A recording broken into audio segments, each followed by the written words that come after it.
မင်္ဂလာပါ Sky Computer Training Center နေပြီးတော့ကြိုဆိုပါရစေ။ဒီကနေ့မှာတော့ Microsoft Excel မှာ sheet တွေကို mouse နဲ့တစ်ချက်ချင်းစီ click ပြီးတော့သွားစရာမလိုဘဲနဲ့ shortcut နဲ့အလွယ်တကူသွားလို့ရတဲ့နည်းလမ်းလေးကိုပြောပြပေးပါမယ်။ဒီမှာဆိုလို့ရှိရင် January, February, March ဆိုပြီးတော့ file sheet လေး၃ခုရှိတယ်။တစ်လစီမှာဆိုလို့ရှိရင်သူ့ရဲ့ပေါ့နော်data တစ်ခုစီရှိတယ်။ဒီမှာဆိုရင် January လရဲ့ file ပေါ့နော်ပြီးရင် February လရဲ့ file March ရဲ့ file ကိုဒီလို mouse နဲ့တစ်ချက်ချင်းစီ click ပြီးတော့သွားစရာမလိုဘဲနဲ့ keyboard ကနေပြီးတော့အလွယ်တကူ shortcut နဲ့သွားမယ်ဆိုလို့ရှိရင်နော်ဘယ်ဘက်ကနေပြီးတော့ညာဘက်ကိုသွားမယ်ဆိုလို့ရှိရင်တော့ control page down ကိုသုံးပါမယ်ညာဘက်ကနေပြီးတော့ဘယ်ဘက်ကိုသွားမယ်ဆိုရင်တော့ control page up ကိုနှိပ်ပါမယ် left to right ဆိုရင် control page down right to left ဆိုရင် control page up အဲ့တော့အခုဆိုရင် January file ကိုရောက်နေပါပြီရောက်နေပြီဆိုတော့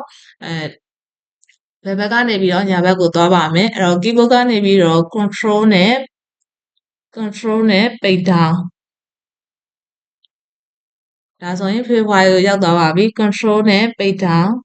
ဒါဆိုလို့ရှိရင်တော့ March ကိုရောက်သွားပါပြီအဲ့တော့ဘယ်ကနေပြီးတော့ညာကိုပြန်သွားမယ်ဆိုရင် control နဲ့ page up control နဲ့ page up အဲ့တော့ဒီလိုမျိုးပေါ့နော်ဒီ